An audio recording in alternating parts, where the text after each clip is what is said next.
Good morning. How's everybody today? It's lovely to see you all.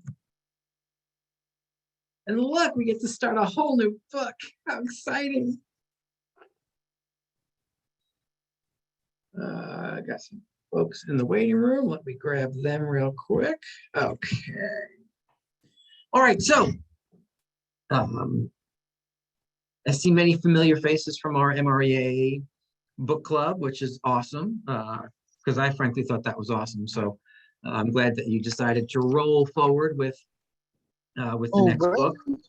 That sometimes I don't think he got. Here's a live mic. Okay, so we have the one thing that we've embarked on, and I know for some of you this is a first read, for some of you this is a second read, for some of you this is a ninth read or 10th read of this book, and I'm excited to kind of go through it page by page by page. I will say something that was an aha for me from the time we spent with the MREA just before we get started on this, and that is when you're book clubbing a book like this, at least for me, I read it differently than I do if I'm just kind of reading. I spend a little more time. When there's something that is of interest to me or an aha, I kind of go over it a couple of times to ingrain it in my brain. So for me, I took more away from our time together from the MREA than just kind of reading it myself. So thank you for that, because that's all about teamwork and getting something done together. So I thought that was kind of cool. Donna. So, and Marcel hit on that when we were in the MRA, when she was sharing one, she said, I really had to stop and think it through. And I mean, that's exactly what you're talking about. And it's why I think it's so important to read books over and over and over again, because they're going to hit you differently. And reading, and I'll just say this and then I'll step down off my soapbox, reading just to get through to the end of the book. So that's what we did in high school. It might even have been what we kind of did in college. And now, since it's our choice to read or not read, to really sit and ponder what the thoughts are that are being offered to us, I mean, that is such a gift. And not every book deserves that amount of attention. And that's why I'm always saying that's what Audible's for, just to get through the material. Somebody else can read it to you. And then you'll go, wait a minute, I need to live with that for a while. And those are the books that you go back to over and over again. Yeah, that's a great way to summarize all that. Absolutely. Tony. So a couple things. First of all, if I'm not as tuned in as I normally am, it's because my wife started reading this book over the weekend and she took it to work with her. It's not here. But and then the other thing is, I'm getting back to it now just because life has to go on, is I'm meeting people for coffee in the afternoon, and I met a guy on Friday, and we talked about, and he's actually in commercial real estate, and we just talked about time blocking and how there aren't enough hours in the day and da-da-da-da-da. And I actually think I might buy like 10 copies of this, and because first of all, it speaks to our company, our organization, and why I'm affiliated with it. And second, it has information that's of particular value. And I don't know about you, but my experience has been when I engage people on a professional level with information that's of particular value, they tend to return my calls.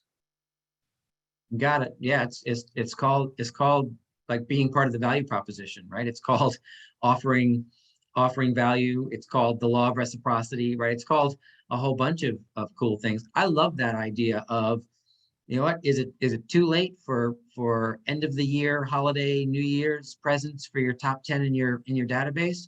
And this one, this is the domino version of this book, right? Because I typically take the jackets off when I read because I don't like to get the jackets dirty or bend them. So yes, I'm one of those people with books. So I read it like the domino instead of the So you just get the cover all dirty. Yeah, exactly. That's right. So plus I like the whole domino idea with the knocking over dominoes. So But what a great idea. Who are your top 10 in your database? Go out and gift them. I mean, what a perfect way to spend, what, $130 or whatever, is to give people the gift of this material. I love that. Brilliant. Yeah, and Tony, while you're doing that, buy yourself an extra copy, because clearly there's a fight in your house for the material. All right, so I will, since you said that, I have to respond. I was in Westport on Saturday, and I popped into the office, and I walked by, and where Steve usually hangs out, there was one copy, and I actually thought about taking it, but I couldn't. Oh, what you should have done is text him or text me and say, hey, there's a one thing on your desk. Can I just take it? Because I need an extra copy. And the answer would have been, yeah, go for it. All right, I'll be in there at 1 o'clock. So can I take it? Yeah, go for it. Okay. See how easy that was? All right, so diving in. So I have to admit, right, I was a little nervous when I said last week, let's go to page 94. And Gilbert was pushing us. She was pushing us to go, go, go. I'm going to tell you, this is fast reading in this book. This is really fast reading. So what I'm saying is, if I didn't have a struggle reading to page 94, nobody else should have, because I guarantee you I'm the slowest reader of the bunch of you. So let's dive into this, because there's a lot of really, really powerful stuff, not only in the preface, but certainly as we hit the lies. What were your big takeaways? Where do you want to get started? Where do you want to spend some time talking about? Marcel. Okay. When I was reading this morning and I closed the book, it was about do what matters and do what matters most first. So both books are about that. Just do what matters. Focus on your one thing, do it, and do it. Yeah, the idea of I can't remember exactly. I think this might have been in the preface. The idea that, or is it the lie? One of the lies, that everything matters equally. Oh, it's the first lie, right? The first lie, that everything matters equally. It's a lie. It's a lie. Don't fall for it. Don't fall for it. Does anybody else spend their days monitoring themselves like I do? And what I mean by that is, I'll be doing something, and then like the material that I've read or the things I've learned over time kind of kick in, and I think to myself, wait a minute, should I be doing this now? Are there things, if everything doesn't matter equally, what should I be doing right this very moment? And I find myself into a project and think, okay, you know what, this needs to get set aside, because there are things that need to be done that are non-negotiables, and this is not one of them. So I say that because I want you to recognize that just because you read the words in the book, it doesn't automatically just take shape in your life. You have to keep working and working and working to implement that and create that as a habit, create making those choices as a habit. And I was working on that for a really long time, and I still have every single day say, okay, what are my non-negotiables? Where am I focused? Why are you doing that right now? Why are you spending time there? What if we redirected and spent time over here? So it's not a light switch. Yes, Don.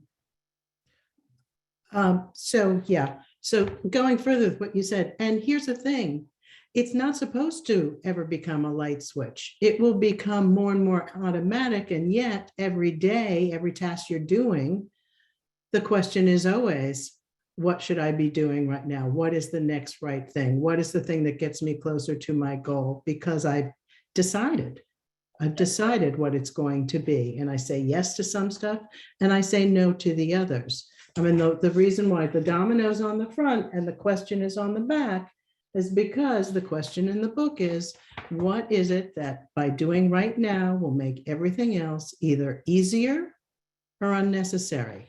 That is the overriding theme of this book, and we'll get to it shortly.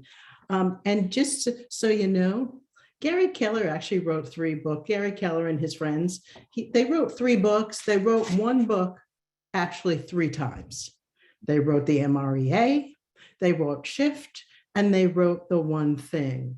And if you don't see them popping up over and over again, every time you reach each one of them, then go back and read them again, because it is the same book, just said a different way. Yeah, it's so funny you say that, because as I was reading this material this past week, after having just come off of a deep dive in the MREA, like, oh, wait a minute, Wait. that's the same concept there. Oh, wait, just did they tell me steal that that. from here?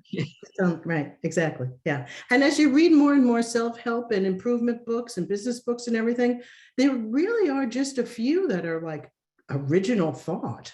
Most of them are, no, and I mean that in a nice way. I don't mean that. They really are. You should start to see a theme and a pattern.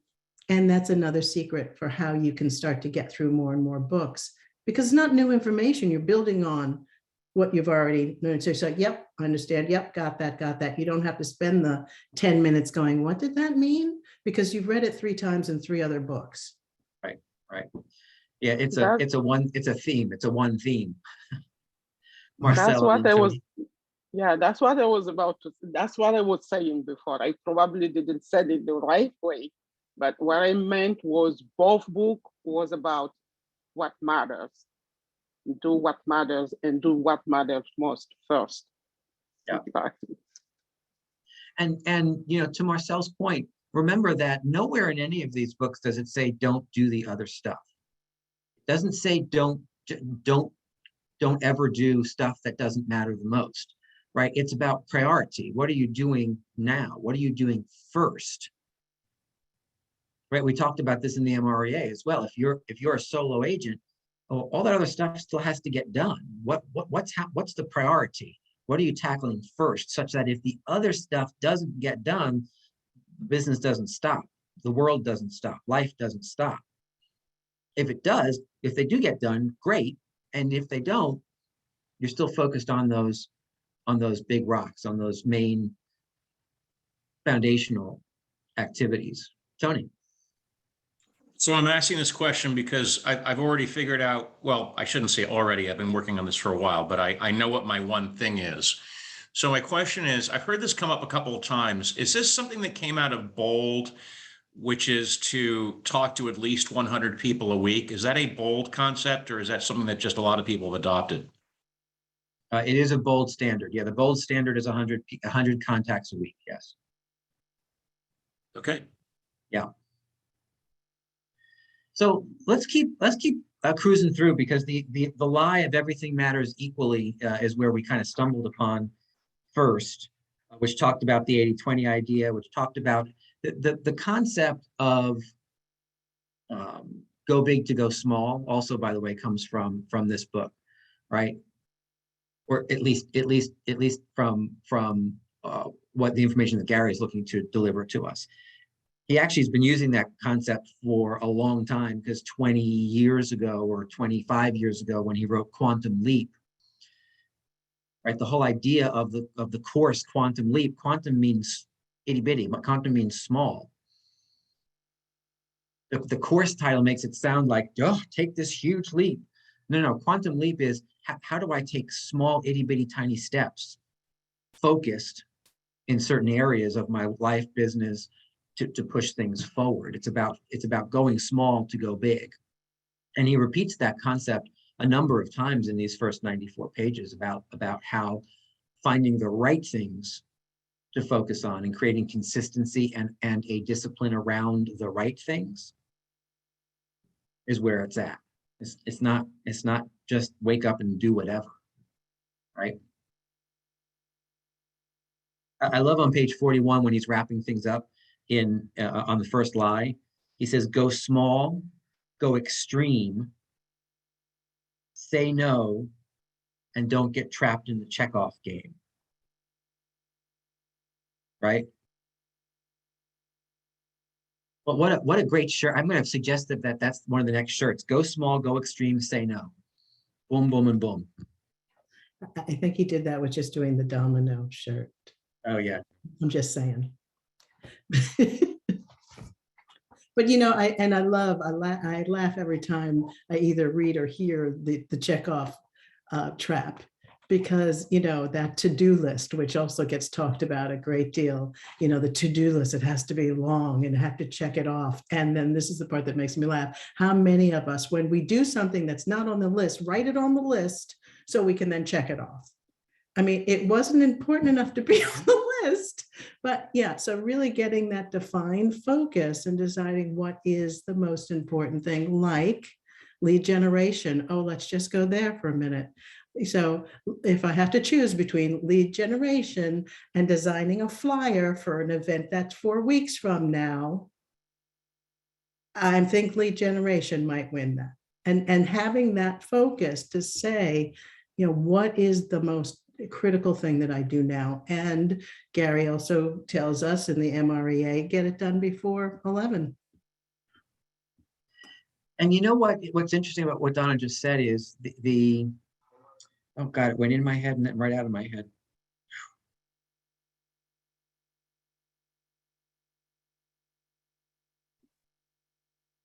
To-do list, check Oh, off. yes. It's so easy to decide that the flyer for an event 4 weeks from now is dollar productive and is a priority right now, because we trick ourselves, we convince ourselves, well, that event I'm having in 4 weeks is a major lead generation effort for me. So therefore, creating the flyer for it is a dollar productive activity today. And I would just be careful around, you know, is that event a lead generation opportunity for you? Absolutely. Are there do you need 4 weeks of discussion around it? That's probably a smidge early, right? So maybe 2 weeks to drive the traffic, because who really plans that far in advance, right? In your database.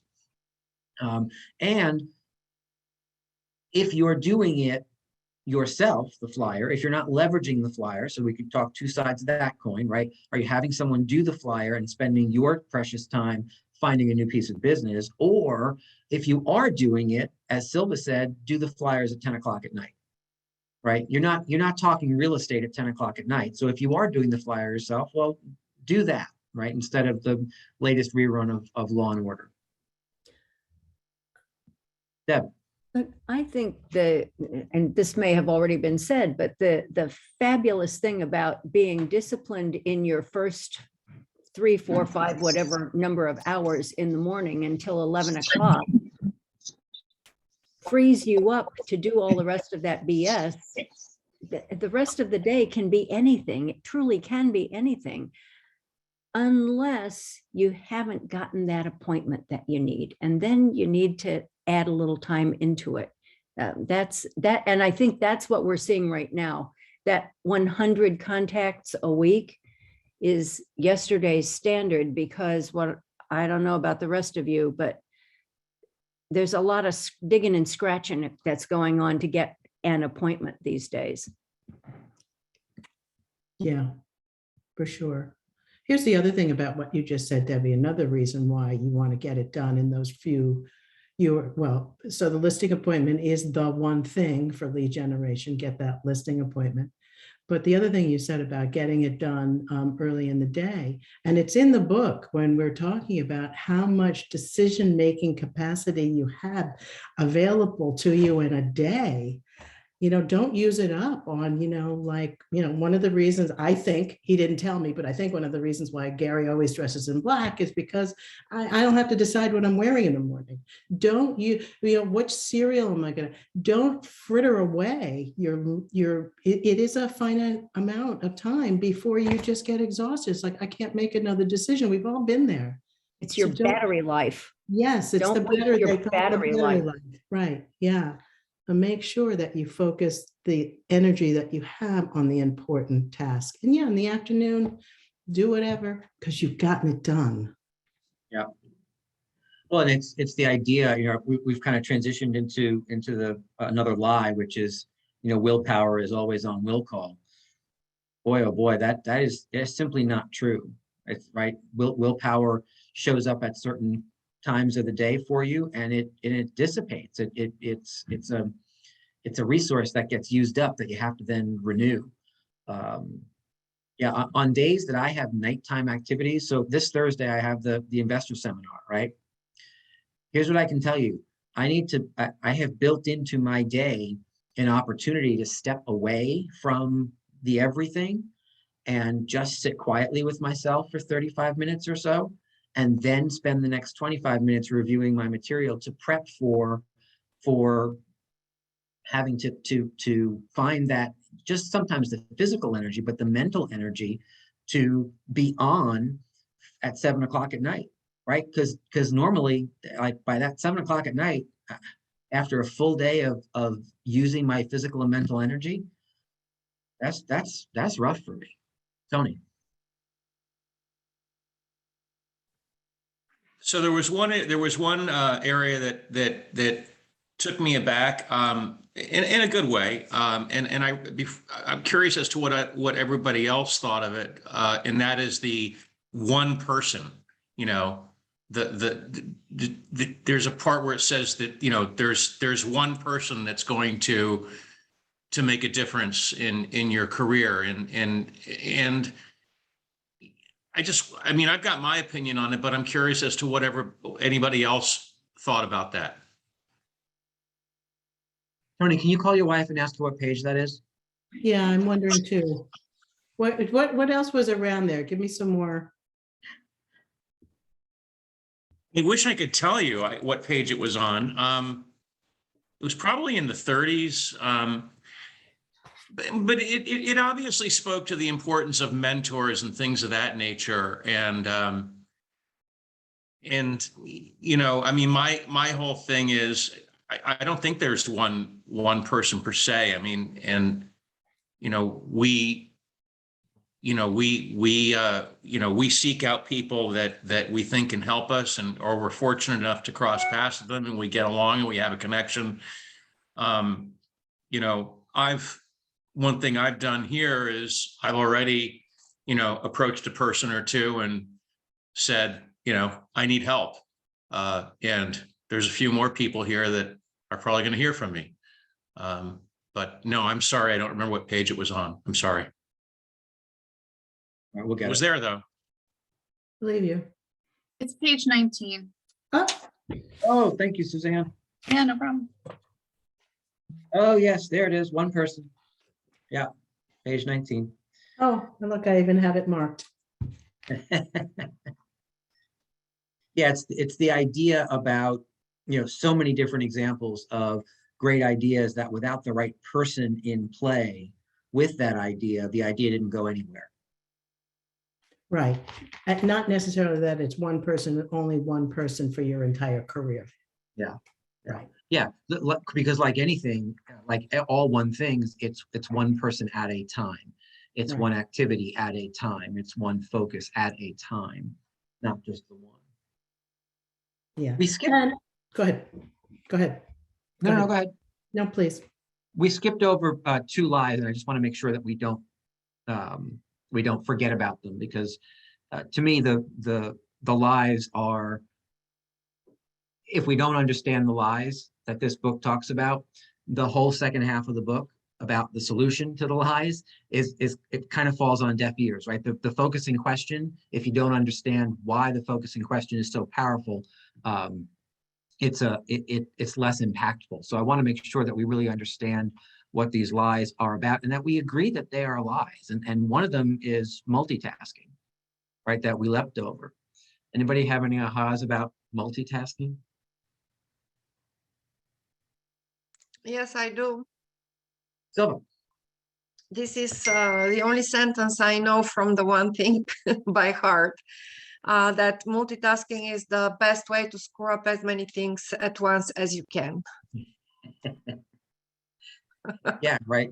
Because it's that diffusion of focus. There is no focus per se, right? Because you can only focus on one thing at a time.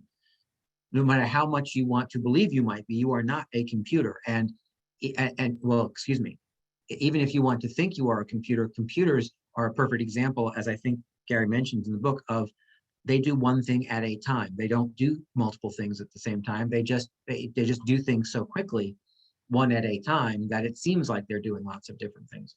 Also, may I share one more thought? Of course. I'm much happier since I actually am focusing only on one thing at a time. Because you know how they teach us that we need to enjoy the moment. And like you said, I have more time now to think about what I'm doing. When you're multitasking, you cannot really think about what you're doing. You turn yourself into a computer robot or whatever, you know.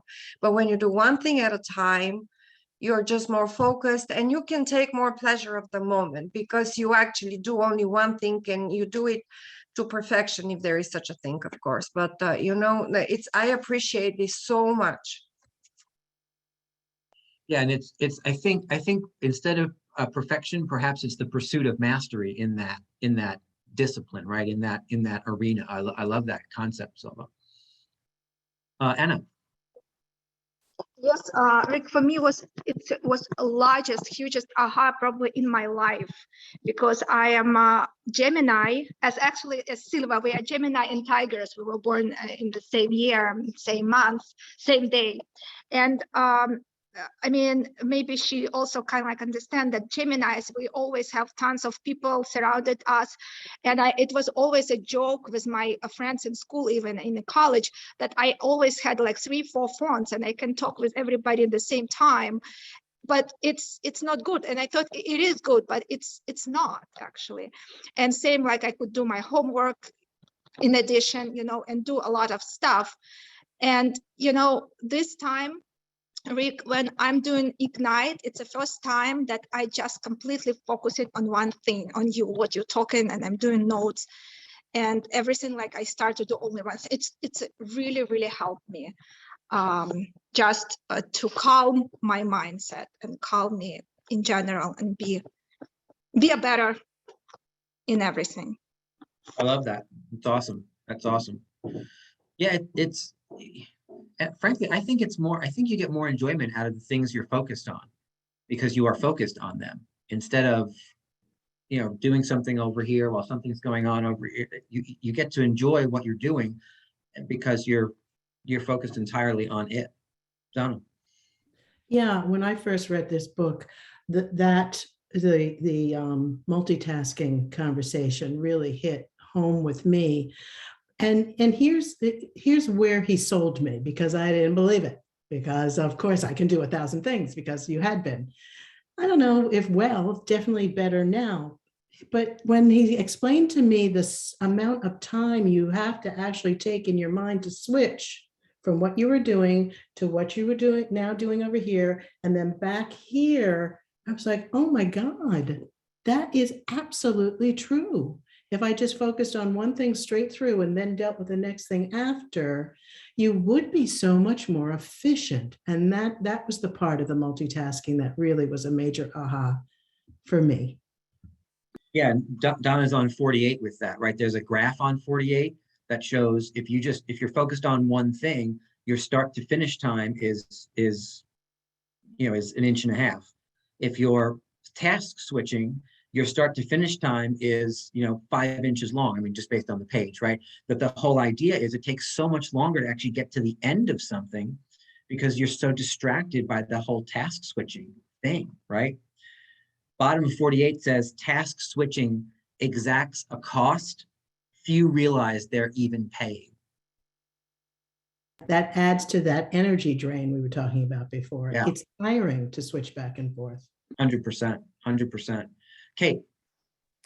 I was just going to say too, this is the first time I read it, and this really got me, the multitasking, because I don't think I had realized until I read it how ingrained it is from past work experience that was something that was like idolized. Like for my boss, for me, it was like, well, are you kidding me? She's a great multitasker. And I took such pride in that. And now I'm realizing that it's actually a detriment because I do have a harder, I have to like give myself lots of time to sit, an allotment of time, I should say, to sit down and focus on this or focus on that. I mean, even last week, this is, a personal story, but humbling. But I was holding the baby while I was listening to a Zoom and decided I was going to try and sweep at the same time. Not paying attention, hit the baby's head into the wall. No joke. She cried. I cried. And it was like, oh my gosh, like, can you just sit down and pay attention to the Zoom? You could have just held her, but it was like always trying to do more things than you really can do, and obviously not doing any of them very well. So. Well, that's a great example. And the good news is, since she's your fourth, you know better than anybody that banging their heads a couple of times is it's upsetting, and yet it's not the end of the planet, because I'm certain it's happened previously. It has, yeah. Yes, Marion.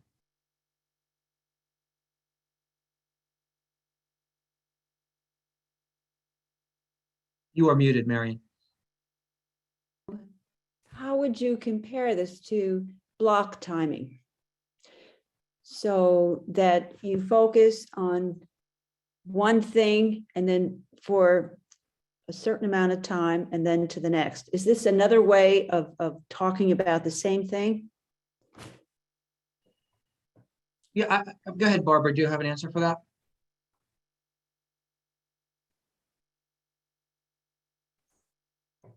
Barbara, you are muted if you're attempting to talk. Sorry, it's trying to squeeze too many things into a certain amount of time, and inevitably a lot gets dropped. And I had a day last week where I realized that was exactly how I was spending my day, trying to squeeze too many things into one day, and I dropped things everywhere I went, and it's just not worth it. It's like, if I just took the time for each thing. I don't know if I'm not trying to answer the question. It's more like realizing that you can't multitask, not even multitask. You just have to do one thing at a time. Yeah, 100%. Donna. So with the time blocking question, so yes and no, it would be my answer to that. Time blocking is more to make sure that things that you absolutely want to do have a place on your calendar, so that it's in your schedule, so they do not get missed. And yeah, during that time block, you should be just concentrating on that one thing. Yeah, and so my answer would be kind of the same. They're the same and different at the same time, right? One is kind of a subset of the other, right? If you're, and just by the way, I don't love the term time blocking anymore. I've moved away from it.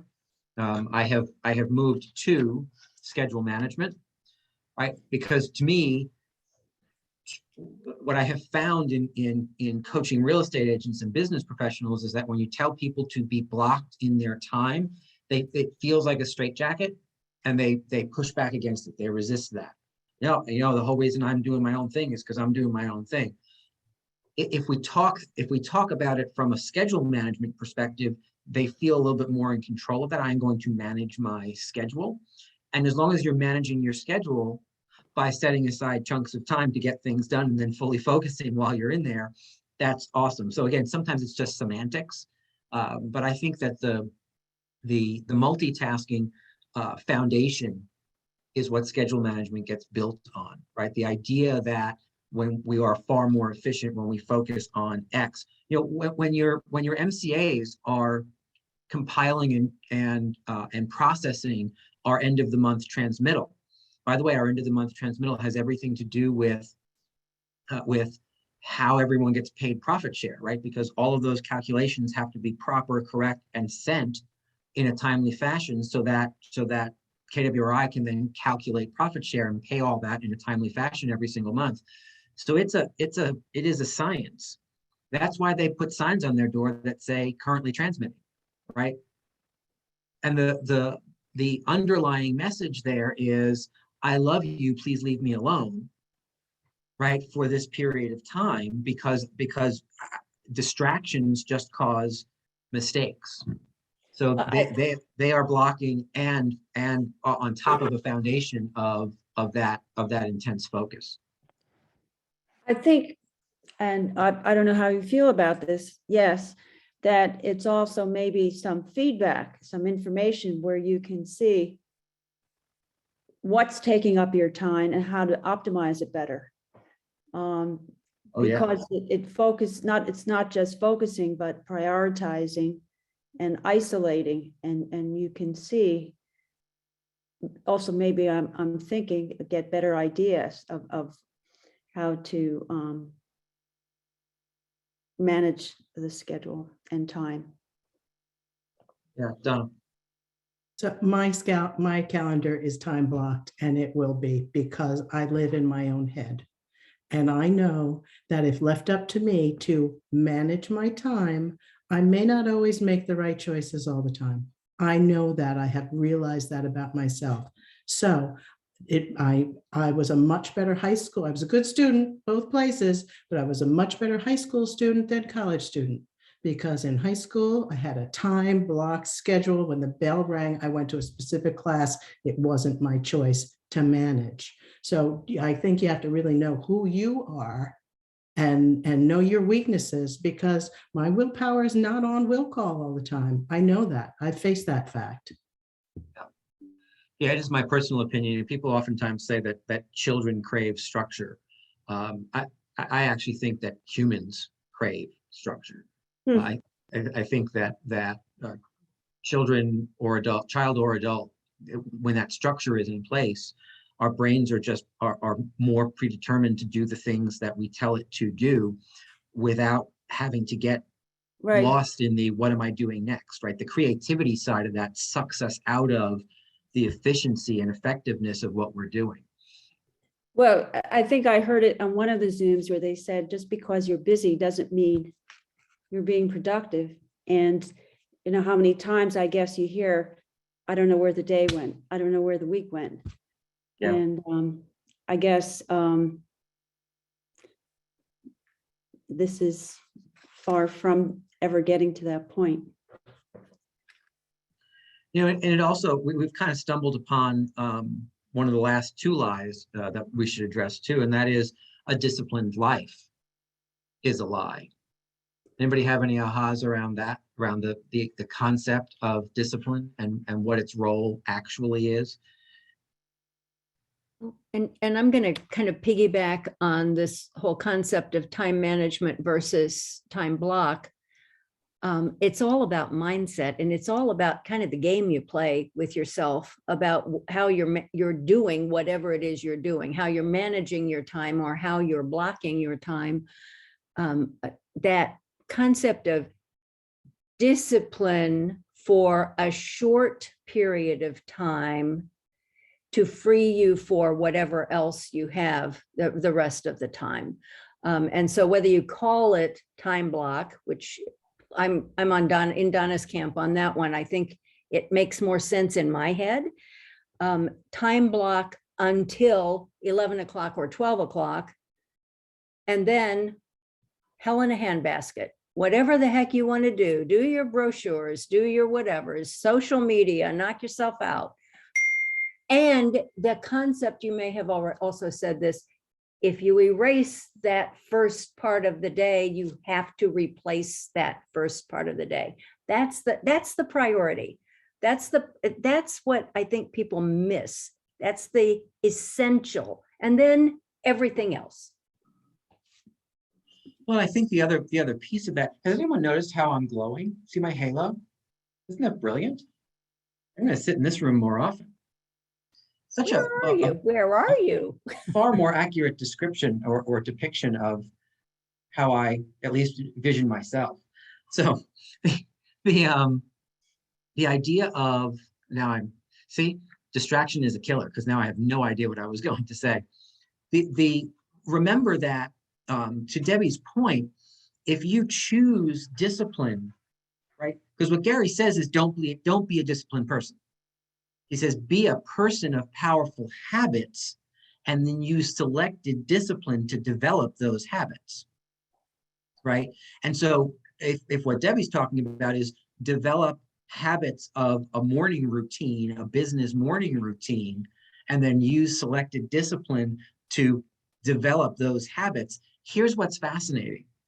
The second part of what she says, actually, it's almost impossible for it to show up. Because when you create certain habits and apply discipline to those habits each and every morning, to the things earlier in the book, and then backing the MREA that we talked about, that 20%, your afternoons will automatically fill in with dollar productive activities. So the idea of, okay, throw everything out and I can just go do my flyer, you won't have that opportunity because you'll start to, now you have appointments. Now you have to go and do the do of listing and selling real estate in those hours. So now all of a sudden the day is filled up, and that's why it's like at 10 o'clock at night, if you're choosing to do the flyer yourself, that's when that shows up, because that habit of morning, the result is a full calendar most of your days. It just kind of happens naturally. Kate and then Donna.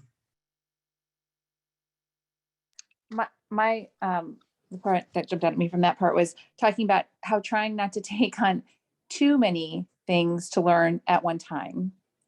Because I always thought that made me more disciplined, the more things I tried to implement at a given period. And then, wondering why, one, you'd either feel like you were drowning or two, things were falling off. And just remembering that, so like if morning routine is it, do that, and then pick up something else once that's become your habit or it's becoming more natural to you, and then keep building on those things. Cause that's really how success comes about, is these building blocks building on top of each other. Yeah, page 59 is what Kate's talking about. Gary says, build one habit at a time. Success is sequential, not simultaneous. Success is sequential, not simultaneous.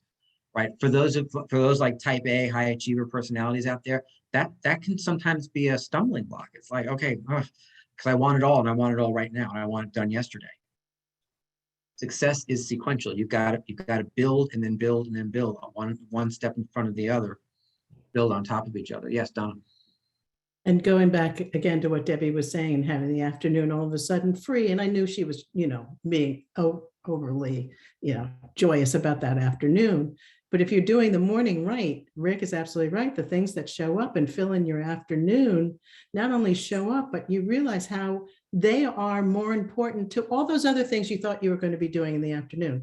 You start to realize how little importance that newsletter had, because now really truly important things from your lead generation, from your morning habits, are showing up for your afternoon, and the other stuff does keep getting pushed back, and you need to go to sleep. So then it's like, yeah, I need to leverage this out. It's funny how that happens. Yeah, 100%. Hey, what about, we touched on willpower is always on will call. Did anybody else have anything more to add on that particular lie? Because it's a really important one. Why my phone goes off at 6 o'clock. I got no more battery life. Yeah. Right. And then when you say your phone goes off, it goes off and says, go home now, right before you screw something up. Yeah. Did anybody take sort of, it was interesting and horrifying all at the same time to me, that whole discussion about the parolees on 68 and 69. Oh my goodness, really? Like without eating a sandwich, like depending on when I got pushed out in front of these people, if they hadn't had their lunch, I was still stuck in jail. Oh my God. That's crazy. It was horrifying. Yeah. Where was that? California? Oh, no, it was the Israeli parole system. Excuse me. They studied the Israeli parole system, right? I mean, just kind of nutty. Yeah. How does this show up for you guys, though, Donna? Go ahead. Well, I was just going to, before we were talking about Debbie's phone, but it's a perfect segue into this. I mean, I've literally said to clients in the evening when I used to answer my phone, I've said, you know what? I am drained. I'm not going to give you my best self now. Let's talk in the morning. I mean, you can feel it in your physiology. It's like, I don't have anything left to give. I almost said a swear word. I don't have anything left to give here. So let's just talk tomorrow. Yeah. Yeah. And if you know yourself that well, don't take meetings late at night. Don't take meetings late in the afternoon. Or if you're taking meetings kind of post dinner, make sure that you've done something to renew that physical or mental strength, that whole idea of either willpower or actual body power, to make sure that you have something to give later that evening. Suzanne. Yeah, I think one of the biggest lessons in this book was that I don't have to be on all the time for everybody. You know, we've all talked about how there's very rarely an actual emergency. And, you know, for me, being a mom of young kids, it gets tricky as well. You know, the mornings and the evenings are really time that I need to dedicate to them, and allowing myself, giving myself permission to focus on what's most important in that moment. Because if I try to divide my energy and my thoughts between client needs and family at those particular times, I'm going to do a crappy job at both of them. So just, you know, again, just kind of giving myself the permission to say, this can wait until I have my head fully on the line, and knowing that my best is going to come through in that way.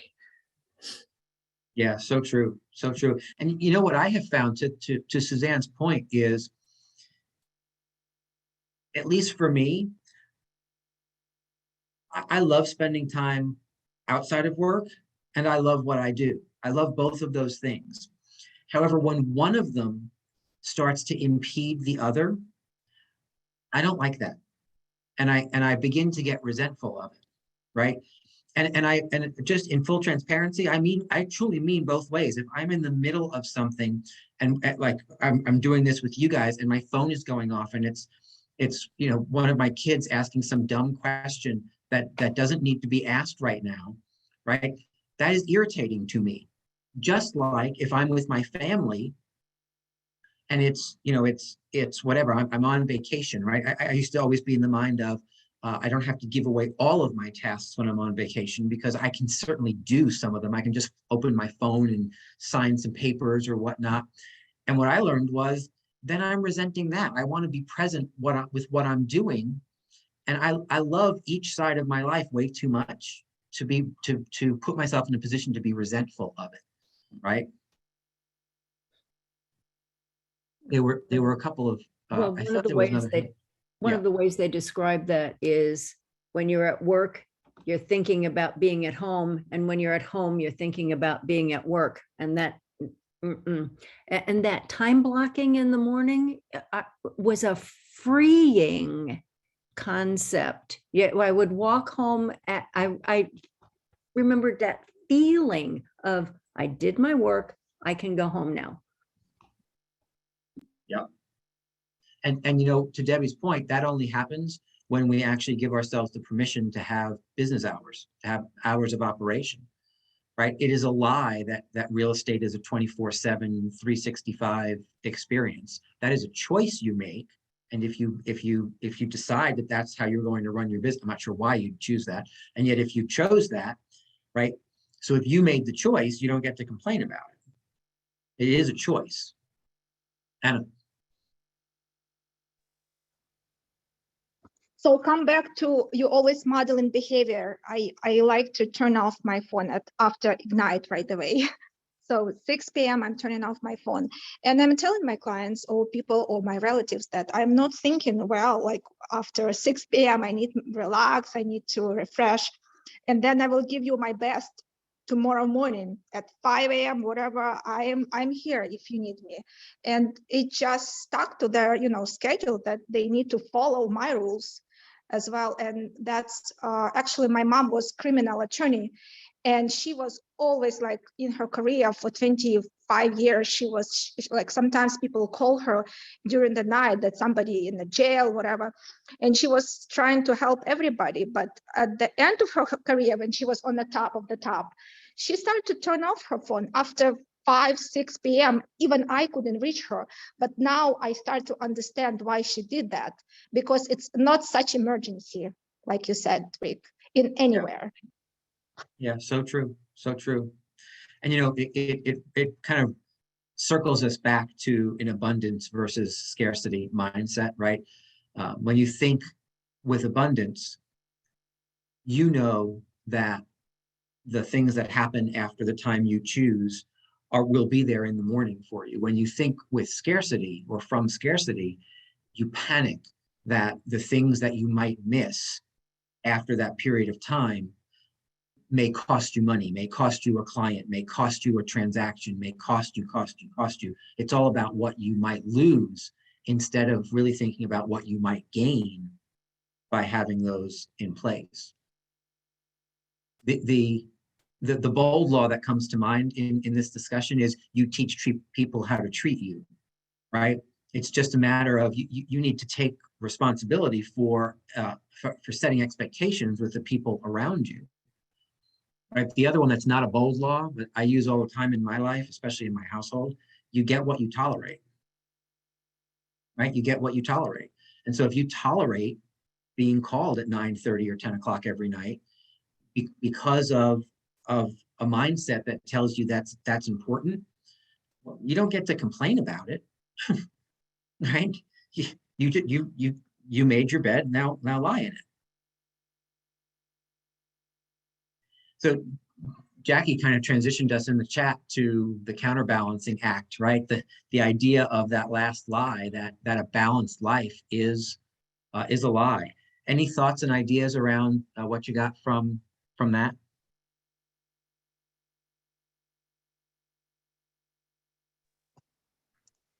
Rick. Yes. Yeah. So on the counterbalancing part is like, for me, I feel like so overwhelmed sometimes. Just so many things to do and I can't get anything done. So that I think that part where I need clarification is the counterbalancing part. Like, can you define what counterbalancing means? That you spend, you focus on your work and then you get things done, and then you neglect on your kids, and then the house is a mess and stuff like that, and then you just have to counterbalance it. How do you actually try to get yourself in such a position where you can get the best things done or do the things that you need to do? Yeah, so it's a great question, Jackie, and I'll tell you my answer. I'm curious to know what everyone else's answers are as well on this. My answer to that is the idea of a balanced life being a lie is first and foremost to feed my mindset. So I'm setting proper expectations for myself, right? One of the reasons that I don't ever say the O word anymore, right? It was a word that Jackie just mentioned in sometimes how she feels, right? And I won't say that word out loud anymore because I believe it's a self-fulfilling prophecy. And what I mean by that is by speaking that word, I'm just kind of reinforcing with my brain that that's how I feel, when that's not really how I feel. How I may feel is I feel out of balance, and because I haven't taught myself that being out of balance is actually how you live a productive life, right? You live out of balance and then you live slightly more in balance, but then you live out of balance. It's not about balance and out of balance. It's about the level of balance. And there's some. I was looking for it too. Yeah. Line about how far out of balance. So it's actually, we can use 76 and 77, right? The graphs on 76 and 77. It's about understanding where your middle is and bouncing back and forth within your middle and keeping life and work at the extremes to a minimum, knowing that sometimes you have to go there in order to get things accomplished. But if you stay more in the middle, right, knowing that knowing that the house might not always be exactly the way you want it, right? And so then the question becomes, where are your priorities? How are you spending your time the way you want to spend your time, or are you giving your time to things that you may not want to give to? And recognizing that first. Again, my first answer is recognize that the counterbalancing is not, it's a mindset first and foremost. You have to recognize that living out of balance is how you live. The counterbalancing act is how one lives. And it's mastering that counterbalancing over time instead of always wishing. So the reason I mentioned the O word is, to me, the definition of the O word is always wishing for balance. And what this chapter tells me is that that's a lie. Balance is a lie. It's kind of like seeking out perfection. Donna and Debbie. Sorry, I was searching. There was another line that just talks about it so well. I can't find it. But anyhow, I think it was Ignite the other day. I don't remember where it was when I referred to this section and held up that book, because they always bring up the example of how when you're going from New York to Chicago, the plane is often off track. And it's, so the counterbalance is the ability to decide how far you're going to go off track and how long you stay there before you start to come back to the center. And on page 80, that last line right before the graph, when it says that it's essential to your well-being. This isn't like a choice. This is why you do feel that word experience. It's because you're allowing it to go into the extremes, and it is impossible to keep pulling back from that. And as you are seeing it go off and want to pull it to the center to have a more counterbalance, that's when you think about things like leverage, whether it is within your business or within your home, or the leverage that comes, I like to say, between your ears and your head. It's like, hey, today I am not going to worry about the stack of dishes that are in the sink because there are other priorities I have to get, and letting it go. Letting it go. That's part of the hard to do and yet necessary. Debbie. So the other thing is, sometimes you do feel underwater with whatever that happens. That as with our best of intentions and our best of discipline, and it's still sometimes you get underwater. That's to avoid saying the O word. And a tactic that has been very helpful for me, and it came from one of my coaches when I was like hair on fire one day when I had a coaching session with her. She very calmly said, "What's the first thing you need to do?" It goes back to the one thing. You just pick that one thing, bring it back into control. And do one thing now, finish that. And that's another concept, complete your circles. Oh my gosh, that's like magic. Do one thing, complete that, and then go to the next. And that it's like, right. Yeah. So yeah, I'm going to say overwhelm. I'm sorry, I'm going to say it. But when you do get to that point of overwhelm, that's when the defining question comes into play. It's exactly what Debbie said. It's exactly, so I'm overwhelmed in this situation. What is the one thing that if I do that right now, everything else is going to be easier or unnecessary? That's where it shows up. That's when you find that smallest domino, and it sets you, it is freeing. You're right, Debbie. Well, that's we have to focus on verbs, right? And so the very first thing that I would offer is when I'm in that position, just because I don't say the word doesn't mean I don't feel like I'm in those positions, right? Oftentimes, I challenge myself to take a completely different mindset at it. And what I tell myself is, you know what? You're getting to that spot where you're starting to feel ooky. My challenge for myself is, what if you were just grateful for the opportunity to figure it out? So I tell myself out loud sometimes, I am grateful for the opportunity to be able to figure this out. And sometimes I say it like this: I am grateful for the opportunity to figure all this crap out. Sometimes I say it that way. And yet it's a matter of changing the mindset of, oh my goodness, I can't, to, oh my goodness, I now have an opportunity that I didn't have before. Because of all these things, I have the opportunity to figure it out. How do I figure it out? I use the focusing question to then figure out what the first domino is, right? So it's a matter of tame your brain, get into action.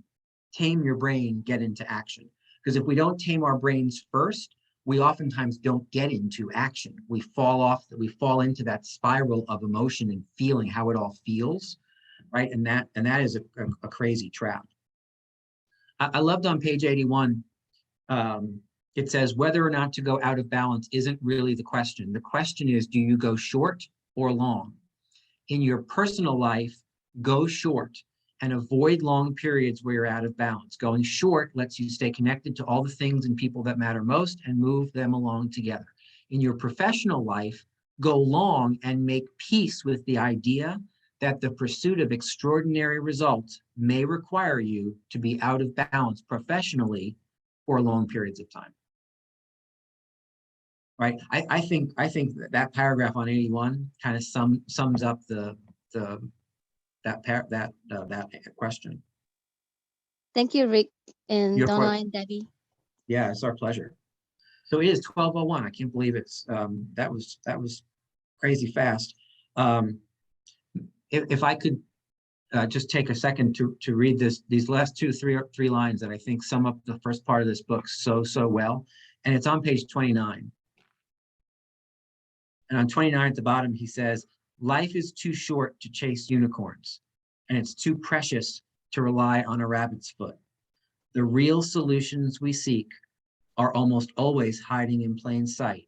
However, they've usually been obscured by an unbelievable amount of bunk, an astounding flood of common sense, all that turns out to be nonsense, right? And so to me, what he's saying there is, look, you've got one opportunity to make this the very best life that you choose to make it. Don't get sidetracked and distracted by all the things that people get sidetracked and distracted by. Focus on the things that are massively important to you. Focus on how you then move those things forward with the most efficiency and effectiveness that you can bring to the table. Don't take no for an answer and just get going. And what's cool is the next piece of this book tells us exactly how to do that, how to do it. That's going to start on page 98. Did I say that right? That's going to start on, page 98. And we are going to go through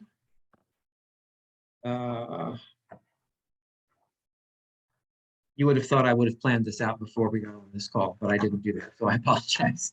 I think what we could do this time, because again, we're probably through this book in three meetings. So why don't we do 98 to 156 for this week, and then because that brings us through the whole productivity conversation. It is a big one. Hold on, let me see. We might go a smidge further. Hold on. No, actually, we're going to go to 174. So 98 to 174. So you're going to go right from where we ended to just before chapter 16 in section 3. So 98 to 174. We will meet again next Monday at 11. And I can't wait for it. Thanks, guys, for your time and your talent. I love diving through this information with you. If you're around and you have some thoughts about CMAs, join us at 1 o'clock for the Cma Mastermind. We're going to talk through some of that. Have a special day. Have fun. Bye.